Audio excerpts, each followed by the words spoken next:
na ang PTV Balita Ngayon.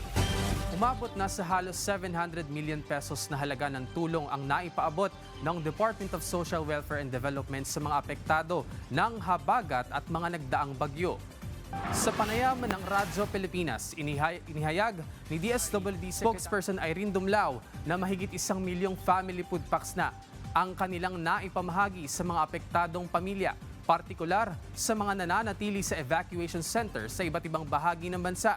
Sa ngayon, patuloy na tinitiyak ng kagawaran na tinutugunan ang lahat ng pangangailangan ng mga apektadong lokal na pamahalaan, alinsunod sa direktiba ni Pangulong Ferdinand R. Marcos Jr. na agad na tulungan ang mga Pilipinong apektado ng sakuna. At yan ang mga balita sa oras na ito. Para sa iba pang updates, i-follow at i-like kami sa aming social media site sa @PTVPH. Ako si JM Thompson para sa Bayan.